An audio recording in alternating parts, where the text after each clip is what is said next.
Le suicide demeure une énigme.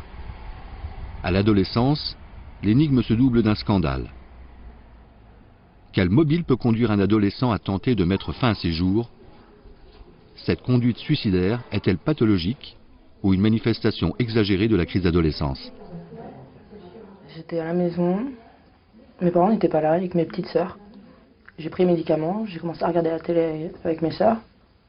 Et quand j'ai senti que je commençais, ça se floutait dans ma tête, je suis montée dans ma chambre, j'étais me coucher.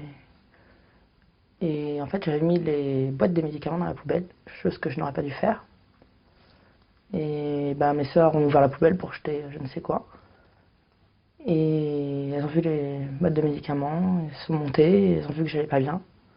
Puis elles ont appelé mes parents, et par chance, entre guillemets, on va dire, il s'avérait que ma voisine est infirmière. Donc elle est venue et ils ont appelé les pompiers. Vous disiez, chose que je n'aurais pas dû faire, mettre les boîtes de médicaments dans la poubelle. Vous pouvez préciser un petit peu? Parce que certainement que si elle les avait pas vues, je serais pas là. Et alors, qu'est-ce que vous en pensez maintenant? Maintenant, je vais pas dire que je suis contente d'être là, mais j'ai vécu des choses que j'aurais pas vécues si j'étais morte. Ouais, qu'est-ce que vous en pensez alors maintenant? Que ça a été dur. Ouais, c'est pas facile de... Ça fait partie de moi, quoi. Je vis avec ça et malgré tout, ça ressort souvent, quoi. C'est lourd comme bagage.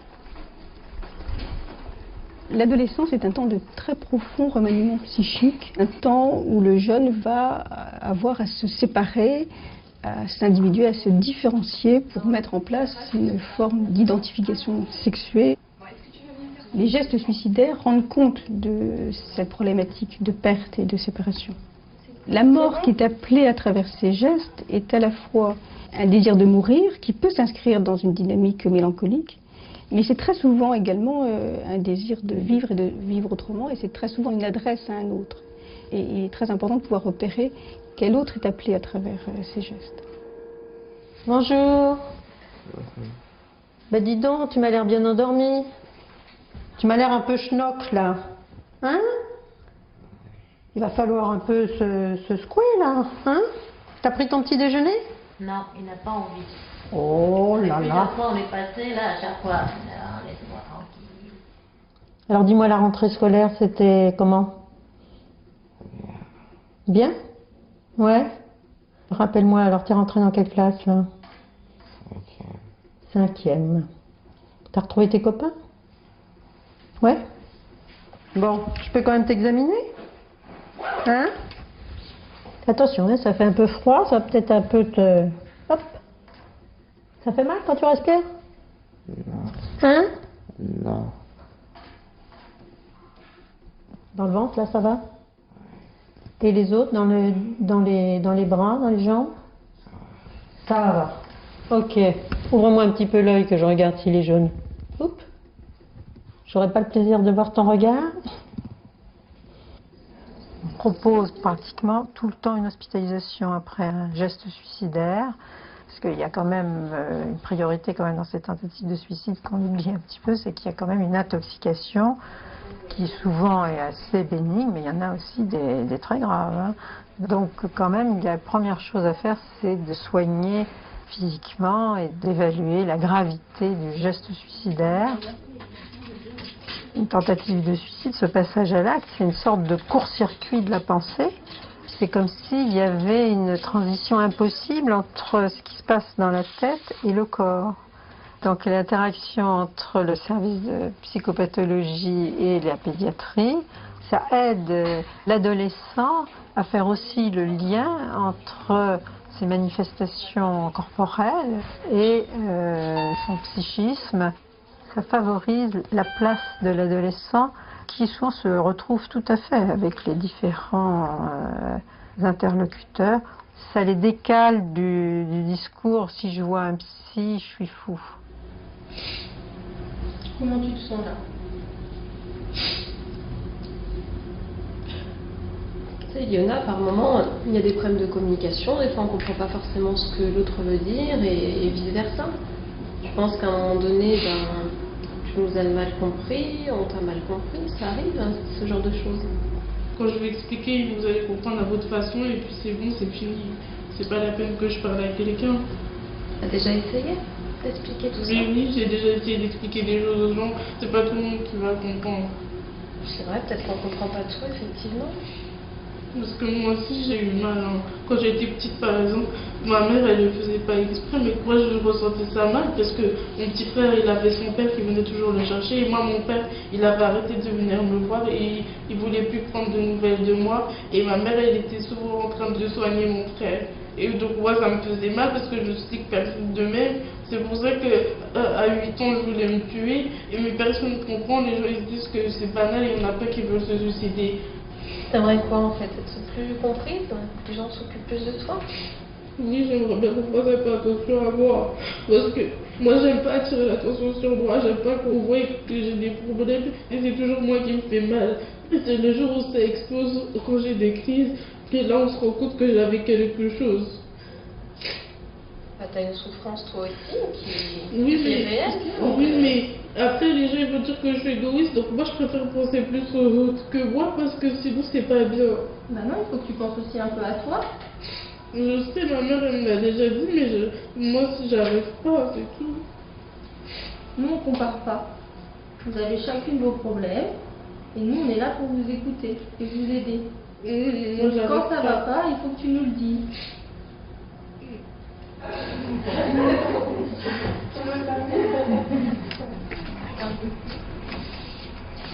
Vous pourriez nous expliquer, au fond, ce qui vous avait aidé pendant cette première hospitalisation? Le fait d'être dans une bulle, Ouais. on est coupé de tout. Tout le monde est aux petits soins pour nous. Et peut-être le fait qu'on on est, on va pas dire forcé, mais à vous voir. Parce que moi, je n'avais pas choisi de vous voir. Mm. Ça m'a Ouais, quel souvenir vous avez des premiers entretiens? dur Ouais. Qu'est-ce qui était difficile? de parler, De parler. de mettre des mots sur ce que je ressentais. Ouais. Encore actuellement, j'ai du mal, mais... Moi, je me rappelle qu'on avait beaucoup parlé de votre histoire familiale. Oui, je m'en souviens beaucoup aussi. Ma mère, mon grand-père qui est décédé. Ouais. De deuil en particulier. Oui, de deuil en particulier, oui, beaucoup. Ça, je m'en souviens, oui. Votre déménagement. Ah ouais, ça, ça fait... Tout m'est tombé dessus. Enfin, tout. Le déménagement, ça a beaucoup chamboulé, ça. Ouais. Quand on a 15 ans et qu'on quitte la ville pour aller à la campagne, qu'on change en plus du collège au lycée, tout ça d'un coup, ça fait beaucoup. Mm. Et vous quittiez aussi votre grand-mère maternelle, Oui. qui habitait à À proximité de côté, chez vos parents. à 5 minutes, ouais. Oui. Je voulais pas la laisser seule, quoi. Bah, c'est original, ton... ce qui tient ton chignon. Bon, alors... Les gestes suicidaires sont beaucoup plus fréquents chez les jeunes qui ont traversé une histoire infantile compliquée, en particulier les jeunes qui ont subi des carences précoces, qui ont subi des histoires traumatiques, des histoires d'inceste ou des histoires de violence. Et ces jeunes-là vivent très souvent l'adolescence de manière assez difficile. Ces jeunes-là passent souvent à l'acte et de manière répétée. C'est-à-dire chez ces jeunes-là que les passages à l'acte suicidaire sont fréquents et sont récidivants. En fait, j'ai été violée par un cousin de mon père. Et en fait, j'ai pas voulu en parler à mes parents parce que j'ai peur déjà qu'il y ait de la famille proche. Alors, j'ai gardé pendant des années. Et au bout d'un moment, j'arrivais plus à supporter tout ça toute seule. J'en ai parlé à une surveillante qui est au collège. Elle qui m'a guidée vers une assistante sociale et qui a averti la police, qui m'ont emmenée à l'hôpital pendant au moins 3 jours, je pense. Et en fait, c'est la police qui a averti mes parents. Et ensuite, dès que je voyais mes parents, pourquoi t'as dit, pourquoi tu ne l'as pas dit, voilà, toute la famille maintenant, ils sont contre nous, fallait pas le dire, fallait garder. Tout ça qui retombait sur moi, je me disais, pourquoi je l'ai dit. C'est pour ça qu'après, je me sentais, j'avais honte déjà, j'avais honte et c'est pour ça que de vivre ça. Mais alors, votre geste suicidaire, au fond, c'était une manière de pouvoir dire, c'était voilà. Quoi? En gros, c'est quand ma famille me rejette, ils me croient pas vraiment. Je me dis à quoi bon vivre si déjà si proches ils me croient pas vraiment. Et en pensant à tout ça, Ça me donne plus vraiment envie de vivre, quoi, surtout. Là, il n'y a que Christine qui la voit, il y a Xavier. En fait, elle a été placée suite à des allégations d'attouchement par le beau-père il y a 4 mois. Et il semblerait que ça a été fait dans le mode du passage à l'acte, que ça n'a pas été travaillé et elle vit très difficilement la séparation. Nous attachons bien sûr beaucoup d'importance au travail avec les parents. Les parents sont souvent en très grande souffrance, vivent très douloureusement le passage à l'acte du jeune, sont souvent très culpabilisés. Donc c'est très important de pouvoir mettre en place des entretiens familiaux qui permettent de repérer ce que l'adolescent vit dans sa famille, en particulier s'il porte une souffrance parentale, si les parents sont en difficulté. Des adolescents sont parfois également porteurs d'une histoire transgénérationnelle, ou encore on rencontre également souvent des jeunes filles qui, au moment de l'adolescence, vont revivre, vont répéter l'histoire que leur mère a vécue au même âge, notamment un traumatisme sexuel. Pendant que vous laissez le poids comme ça se déposer dans le sol, essayez aussi de bien libérer la respiration. Ça veut dire laisser la poitrine se lever et se baisser au gré de la respiration, comme ça. Le passage à l'acte peut être très impulsif. Par contre, certaines fois, le passage à l'acte est précédé d'un syndrome dépressif tout à fait authentique qui, lui, peut être tout à fait repéré. C'est-à-dire un jeune qui se replie, un jeune qui change de comportement, qui devient plus agressif. Il est assez fréquent que le jeune ait parlé d'un possible passage à l'acte à son entourage, notamment à ses amis du collège ou du lycée. Il y a donc des signes qu'on peut tout à fait repérer dans l'entourage, que ce soit dans l'entourage familial ou dans l'entourage scolaire.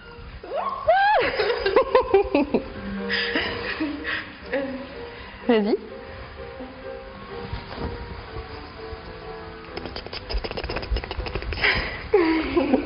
Comment vous pensez à tout ça maintenant? Parce que maintenant, avec le recul, avec le... C'est toujours dur, par moment, de ne pas savoir dans le futur comment je vais être, enfin, un futur proche. Si je vais aller bien, si ça va pas aller, si je vais me refaire hospitaliser, si je vais avoir des idées noires, si des choses comme ça, quoi. Et est-ce que maintenant, vous arrivez à faire face autrement à ces moments-là? Sur quoi vous pouvez vous appuyer? Je demande de l'aide.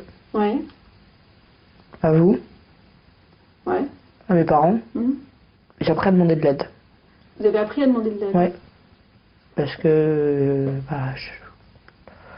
c'est bizarre, parce que d'un côté, des fois, quand ça va pas, je suis bien dans mon malheur, mais d'un autre côté, j'ai envie de m'en sortir de là, quoi. Et vous avez engagé aussi une démarche psychothérapeutique? Vous avez commencé un travail thérapeutique que vous allez poursuivre? Oui, bien sûr. Qu'est-ce que vous auriez envie de transmettre aux autres, aux jeunes de votre âge? C'est un passage. Ouais. Que c'est dur, très dur, et qu'il faut du courage, il faut bien s'entourer, même si on veut pas, il faut bien s'entourer. Il faut se forcer, c'est ça aussi, il faut se forcer. Ça permet de passer un cap. Ouais. Aujourd'hui en France, chez les adolescents, 5% des garçons et 13% des filles déclarent avoir fait une tentative de suicide. Près de la moitié de ces jeunes vont recommencer dans les mois qui suivent, d'où l'urgence de la prise en charge.